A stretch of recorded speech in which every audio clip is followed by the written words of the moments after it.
พิ่นชื่อว่าไอ้เพ็ง เจ้าผู้ที่เพิ่นเก็บซื้อแก้วแล้วก็มีโรงงานเจรไนแล้วก็มีบอนทานค่ายแก้วที่ใหญ่อยู่ในแม่สายเนาะ เจ้าเนาะและ เป็นได้เรื่องการขั้นตอนต่างๆในซีให้เพิ่นนั้นให้ฟังเลย อ๋อเจ้าแดนอยู่ในบริเวณเขตนี้บ่แม่นพวกเขาได้ขุดคนแก้วกัน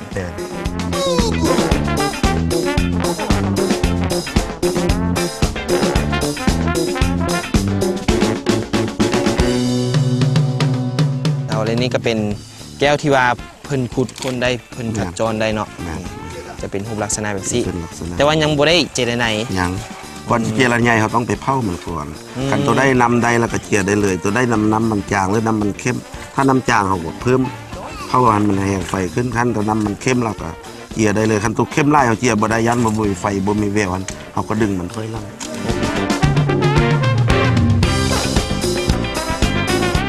แก้วระดับนี้เขาค่ายอยู่ในมูลค่าจะได้หน่อย อ๋อแก้วนี่มันมีอยู่หลายประเภทเนาะถ้าว่าแก้วเนี่ยหุ้นมันได้เนาะน้ำมันได้มันก็จะแพงแก้วกับเพชรเนี่ยเพชรก็จะแพงกว่าแก้วมันแพงกว่าคำถ้ามันใหญ่แล้วมันบางเนาะเราเวลาเขาเคี่ยมันจะบ่ได้เนื้อไล่ขนาดนั้นมันก็คือใหญ่ๆละที่มันเพิ่มมันบางถ้ามันกะลัดนึงนะเนาะราคามันจะแนวนึงเม็ดเดียวนะถ้าเม็ดเดียวมันนักซ่องกะลัดมันราคาหนึ่งกันนักซ้ำกะลัดราคามันจะเพิ่มไปทวีคูณไปข้องมูลค่ากะลัดหนึ่ง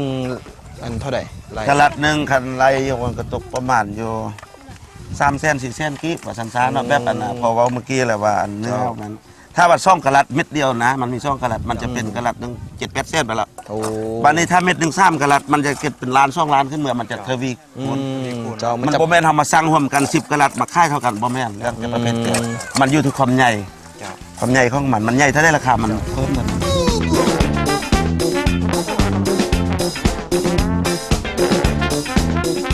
ซึ่งอันบอนเถาและบอนเจรไนอันของพ่อนี่อยู่ใส่อยู่อันเทศบาลเนาะเทศบาลเมืองเทศบาลอยู่ในเทศบาลสั้นพวกเขาจะไปเบิ่งกันแน่นอนเนาะจะไปเบิ่งตามขั้นตอนเพิ่นเฮ็ดเจ้าตอนนี้เขาพากันเบิ่งประชาชนเพิ่นฮอนขุดตัวนี้ที่เขาเจ้าได้เนาะเจ้าได้มาจากการขุดการฮอนมันจะมีมหานินเนาะมหานินมันเขาเอิ้นเป็นขี้แก้วคันมันมีมหานินก็มีอันนี้ถ้าอันดำๆนี่แหละนี่อันดำๆเนี่ยถ้าบ่มีอันดำนี่มันบ่มีตัวเขี้ยวนี่พอซั่นซะมันจะมาพร้อมกันแหละเนี่ยเขาเอิ้นมหานินว่าซั่นซะเรือปลาซาปลาส่วนเขาเอิ้นขี้แก้วดำๆเครื่องปลาส่วนเขาเครื่องแดงนะสันเขาไปเบิ่งเพิ่นกำลังขัดจอนเพิ่นกำลังฮอนเอาแก้วจะไปลุยเข้าไปพาจนภัยสบายฟ้าจะค้นหาทุกเส้นทางยามลำบากเท่าใดก้าวไปบอกเคยท้อ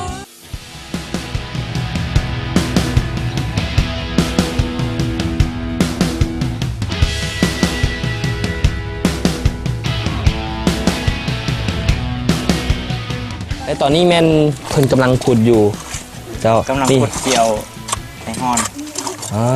เพิ่นขุดแล้วเพิ่นเจ้าดินนี่มาใส่เครื่องใส่เครื่องเฮาเนาะแล้วเพิ่นก็จะไปฮอนใส่น้ำเพื่อจะคัดเลือกเอาแล้วก็ขุดอันค้นเอาแก้ว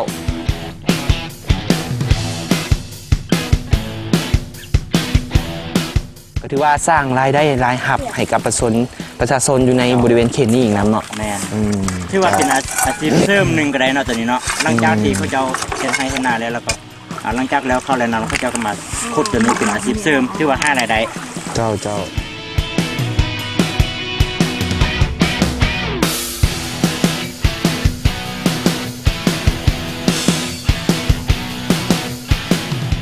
โอ้ได้แล้ว2 เม็ดหั่นดีแล้วเพิ่นได้ละได้มื้อนี้ได้นี่ได้แล้ว2 เม็ดแล้วเบิ่งได้มั้ยครับได้มื้อนี้ตัวนี้น่ะเนาะหาก็ได้บ่เนาะนี่2 เม็ดเป็นสีฟ้าแก้วสีฟ้าได้อีกเม็ดนึงได้อีกละโอ้ถือว่าเพิ่นโชคดีนี่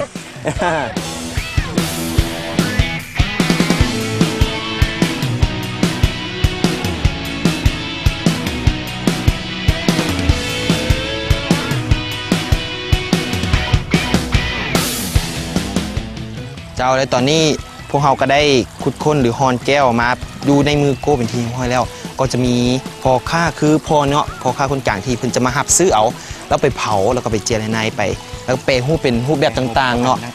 เข้าในเป็นขี้ใส่คอบอกหรือว่าตุ๊บหูอย่างต่างๆ เป็นแว่น เจ้า อย่างต่างๆในตัวนี้ เดี๋ยวเฮามาเบิ่ง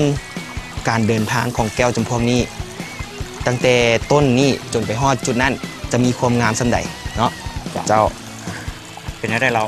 ไปเบิ่งห้อง เจ้า น้ำกันเลยเป็นเจียนอะไรเนาะ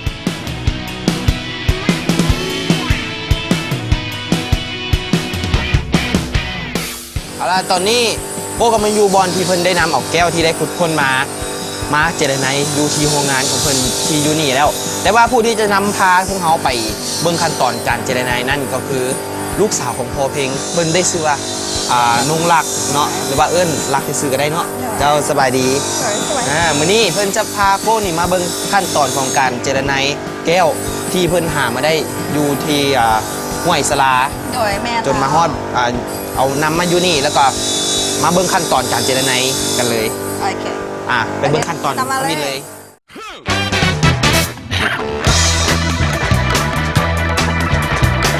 ขั้นตอนนี้นี่แมน เขาได้วัตถุดิบมาเห็นบอกเป็นจำพวกนี้ตัวอย่างเป็นดินมา อันดับแรกก็คือเขาจะมาโกน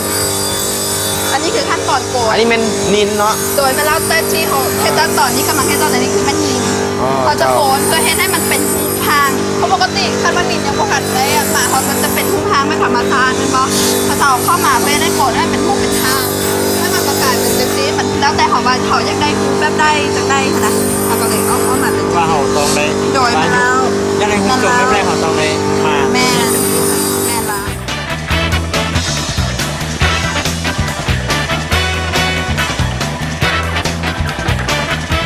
ถ้าคู่อยากได้หุ่นกล่องมาเห็นหุ่นกล่องไทยก็จะคือไทยแต่ว่าการเจียวหนังคือลายแบบเรามี10 กว่าแบบไม่ลายแบบขนาดแต่ว่าณตอนนี้เดี๋ยวให้ได้เบิ้งนี่แม่นทุก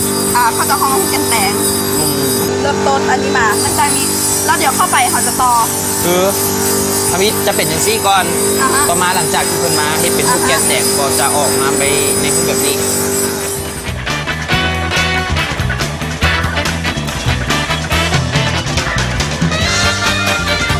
เราจะมาเบิ่งขั้นตอนที่สองกันในการแปลงรูปของนิ้นต่อมาเขาจะมาเฮ็ดจังไดหลังจากที่เพิ่นเฮ็ดเป็นรูปแกนแตกแล้ว เดี๋ยวเข้าห้องว่าการโกน การโกน เป็น เนาะ ทุกทางแล้วจากได้การโกนเป็นทุกทางเขาจะเอาตัวนี้เอาทุกทางของตัวนี้มาติดใส่ไม้ถวน ตัวนี้เขาจะเอาไม้ถวน อันนี้ก็จะเอาไม้ถวนแล้วตัวนี้ยิงเอาโกนที่นอกมาเนาะเขามาติดใส่กับไม้ถวนตัวนี้แล้วเราจะมีขั้นตอนต่อไปหลังจากมาติดแล้ว ตัวนั้นนะ อันนี้ไม่ขวน อันนี้ก็จะห้องไม้ถวน ไม่ขวน ไม้ถวนเพื่อว่าจะจับแก้วเพื่อจะไปเจรไน อ๋อเอามาติด ให้มันสะดวกเวลาการจับ โดยมันละเพื่อเขาจะได้จับมันจะเป็นติ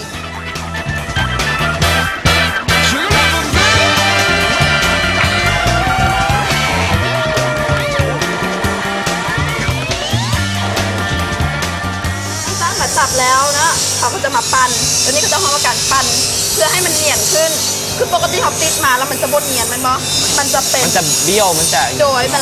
มันจะบดเนียนแล้วหลังจากเขามาปั้นให้มันเนียนขึ้นให้มันเข้าฮูบไล่ขึ้น เพื่อการเจอไหนจะได้งามขึ้นเพราะฉะนั้นมันก็จะเป็นแบบเบี้ยวๆเหมือนกับเจอไหนออกมามันก็จะโบงาม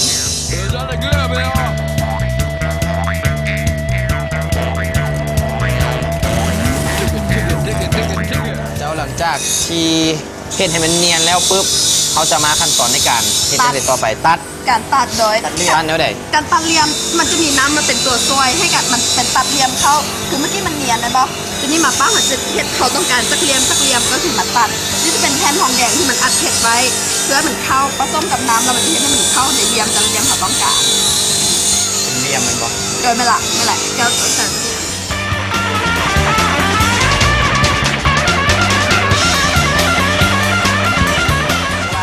ในการเห็ดเป็นเหลี่ยมนี่แมนจะโบแมนเหลี่ยมที่เขาเห็ดในมือนี่อัน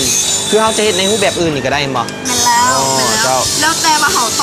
อนช่วงนั้นเขาเห็ดเป็นฮูปแบบได้ คือแบบมือนี่เขาจะเห็ดเป็นเหลี่ยมในรูปแบบนี้ อันนี้ห้องฮูปกันแต่ แกนแต่งเนาะเขาก็จะเห็ดในรูปแบบนี้ นั่นแล้ว อ๋อ ทุกคนจะเห็นแบบนี้หมดหลังจากเขาเซตฮูปแบบนี้เขาเอาเข้าฮูปแบบอื่นเขาก็จะเริ่มใหม่ตั้งแต่ขั้นตอนทับอิดเลยน้องหนาจะมาเริ่มใหม่ เนาะหลังจากที่เขาเห็ดเป็นรูปเหลี่ยมแบบนี้แล้วต่อไปจะเป็นขั้นตอนในการขัดเงา โดยขัดเงา เจ้าให้มันเหลี่ยม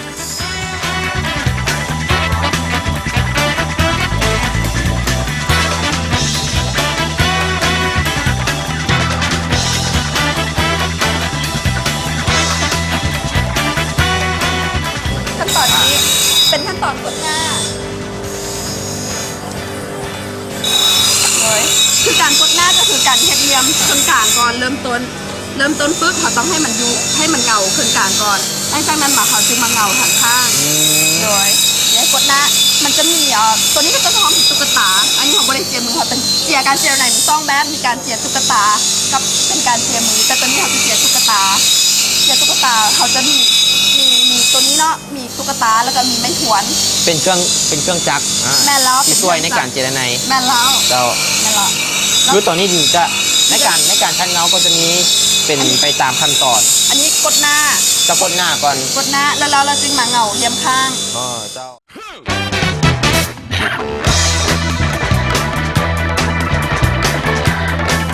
หลังจากตัวนี้กดเงาเนาะมาตัวนี้มันจะเลียมข้างของ จะสังเกตหลังจากที่เพิ่นกดหน้าแล้วปุ๊บจะเห็นมีแต่ข้างหน้าเนาะจะเลื่อม แต่ว่าหลังจากที่มากดเบิดทั้งสองข้างก็จะเลื่อมหมดเลยคือว่าสิ้นสุดบนในการคัดเงา อย่างอีกมาแซม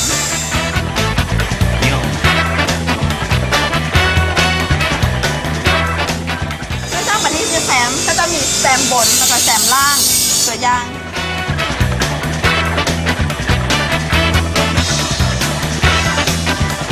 เขาเสร็จหน้านี้เนาะเขาก็จะกลับมาอีกหน้าหนึ่งแล้วก็เริ่มใหม่ตั้งแต่ปั้นแต่เขาจะโบเข้าไปโกน อ๋อจะให้มันเป็น ฮะ ทั้งสองหน้าเลย แม่นแล้วเขาก็มา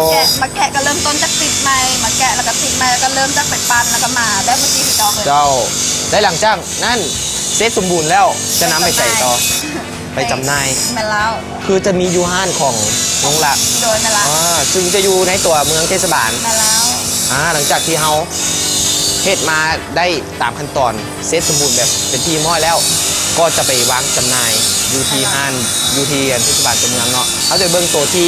แปรสำเร็จรูปมาแล้ว และเพิ่นเอาไปใส่ในเครื่องประดับต่างๆเนาะเจ้าขอบใจหลาย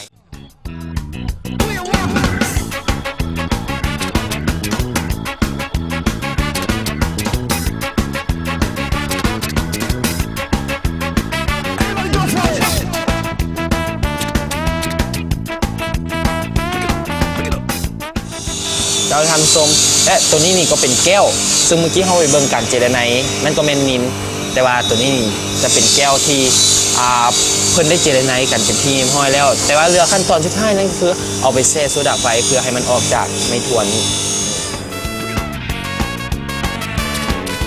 แต่ว่า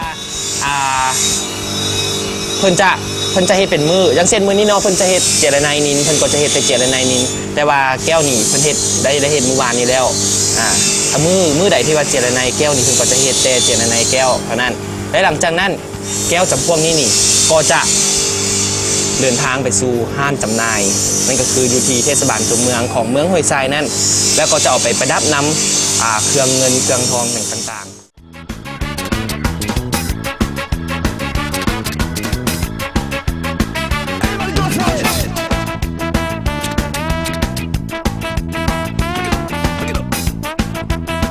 สำหรับรายงานนี้สนับสนุนโดยน้ำยาล้างจานสไลด์เลมอนเทอร์โบกำจัดคราบและกินคาวไว้ถึง 1.5 เท่าและตอนนี้พวกเขาก็มาอยู่ที่ห้างจำหน่ายแก้วที่เขาได้ไปเบิ่งขั้นตอนของการขุดค้นและก็ฮ้อนเอาแก้วมาแล้วก็มาที่โรงงานเพื่อเจรไนให้เป็นแก้วที่สำเร็จรูปแล้วหลังจากนั้นเขาก็มาที่ห้างจำหน่ายแล้วก็มาประดับเข้ากับเครื่องเงินเครื่องทองต่างๆเจ้าเดี๋ยวพวกเขาจะมาเบิ่งกันว่าดูนี่จะมีแก้วในรูปแบบใดแน่และก็นินและก็เพชรทั่วๆไปเนาะเจ้าเดี๋ยวจะให้น้องหลักเพราะว่าห้างนี้เป็นห้างของน้องหลักเองเลยให้น้องหลักนี่พาโก้ไปเบิ่งแล้วก็อธิบายเกี่ยวกับแก้วชนิดต่างๆเจ้าไปเลย ไปเราจะไป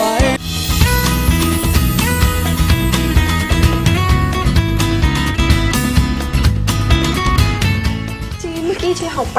ไปเบิ่ง โรงงาน เพิ่นกำลังเจรไนนิน แม่น อยู่ แล้วสไลด์จะเป็นหนินตัวที่อยู่หน้าที่นี้นะเขาก็เจียเป็นลายรูปแบบมีตัวอย่างมีเป็นสี่เหลี่ยมอันนี้สามเหลี่ยมอันนี้สี่เหลี่ยมอันนี้รูปหัวใจอันนี้รูปมาขีตัวนี้เป็นตัวอย่างเพียงแค่น้อยๆนะอันนี้นะ เจ้าและตัวนี้นี่ เดียว ที่น้องหลักเว้าว่ามันจะมีหลายรูปแบบ มันแล้ว มันคือตัวนี้มันมีชื่อว่าจังได๋ อันนี้รูปสามเหลี่ยม สามเหลี่ยมและตัวนี้ โดยสี่เหลี่ยม สี่เหลี่ยม อันนี้หยดแกนแตง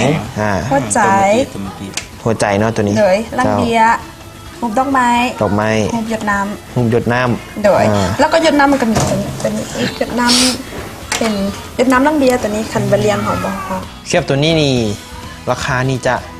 ซ้ำแก้วบนรถแตกต่าง ว่าคันนินจะโบแพง คือแบบเป็นเม็ดใหญ่ๆแบบซี่นี่เท่าไหร่ ตัวนี้ก็อยู่ประมาณแสนปลาย2 แสน โอ้ แสนไปคลิป คันแบบเป็นเม็ดน้อยๆที่เฮาไปเบิ่งอยู่ที่โร ตัว ง นี้ งาน ก็อยู่10 ปลายพัน อ๋อ 15,000 แต่ส่วนหลายเพิ่นจะขายเป็นสูตรเป็น โดยเขาค่ายเป็นเม็ดจะมีเป็นเม็ดแล้วก็เขาโซล่าเขาจะค่ายทรงเขาจะค่ายทรงเป็นราคาทรงราคาของ เจ้า โดย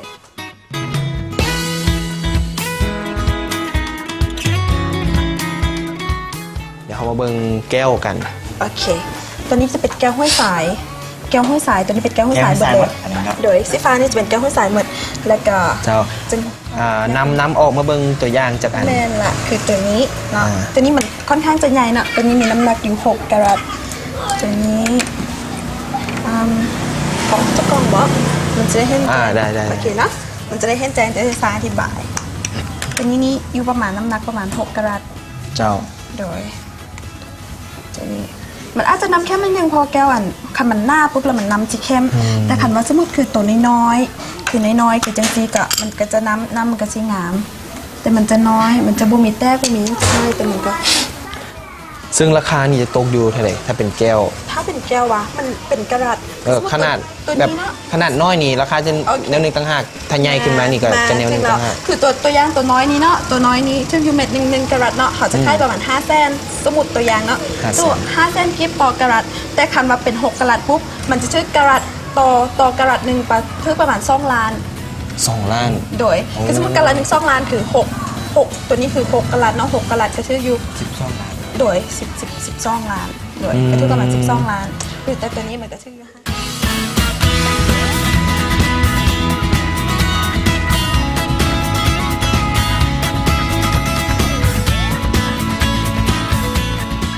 แล้วเขาจะเบิ่งได้ยังไงถ้าแบบว่าโกเองเนาะจะไปเลาะซอกซื้อเป็นแก้วของแท้เนี่ยเขาจะเบิ่งได้ยังไงของแท้กับของปลอมมันต่างกันจังไง จังได้ข้องแท้น่ะข้องแท้เบิงจักซี่ เบิงจักซี่เบิงจักนำมันจังได้ข้องแท้เรื่องซี่มันก็จะบอกมันก็จะบทัวมันก็จะบคือ มีตัวแบบของเทียมที่เฮ็ด โอเค ขึ้นมา มี เปรียบเทียบบ่ นี่ อ่า ตัวอย่าง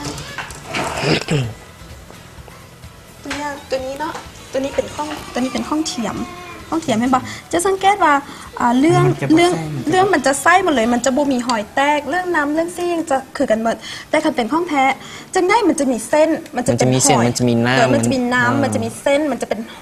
อยน้ำข้องแก้วทุกอันก็จะฮ้องว่าเส้นใจมันเส้นเลือดเส้นใจมันทุกเม็ดจะต้องมีน้อยนึงบ่มีไล่ก็มีน้อยต้องมีน้อยนึงคันเวลาจะซื้อแก้วนะคันมันแตกปั๊บนะเจ้าบ่ต้องแบบคือแต่มันแตกแบบ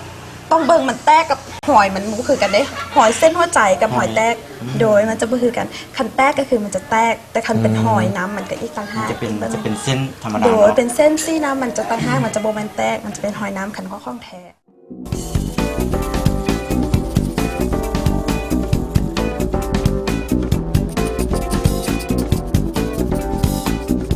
ซึ่งไผอยากจะไปซอกซื้อเป็นแบบแก้วเป็นเพชรเป็นพลอยอย่างต่างๆเนาะกะมันจะแตกต่างจากตัวของเทียมนี่คือว่ามันจะมีน้ำมันจะมีเส้น เพราะว่าตั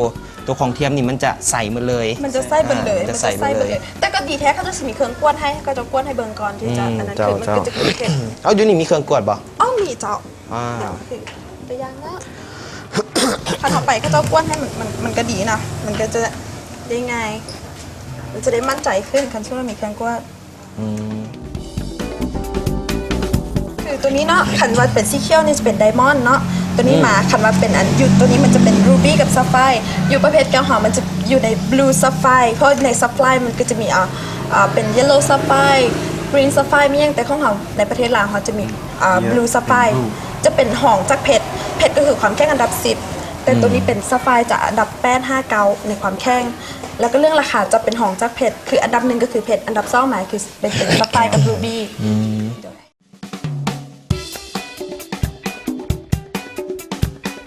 ว่าตัวนี้เป็นแก้วห้อยสายเนาะอันนี้เป็นท่องแท้เขากวนเขาจี้กันปุ๊บมันก็จะขึ้นมาสมมติว่าตัวนี้มันโบแมนเนาะเขาก็จะจี้มันก็จะบกขึ้นมันจะบกขึ้นเลยถ้าเป็นเพชรแท้มันก็จะขึ้นมาตัวนี้เลยสีเขียวเลย อ๋อ เจ้านั่นแหละ คืออยู่ห้านเนี่ยเขานี่มีเผ็ดบ่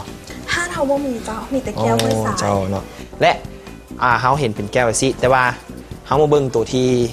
นุ่งหลักได้ออกแบบมาเป็น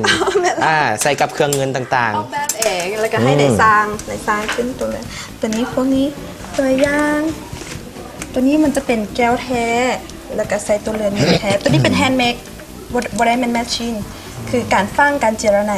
แล้วก็ทุกอย่างกันขึ้นกับเป็นแฮนด์เมดหมดเขาบ่ได้ใส่เครื่องจักร ๆ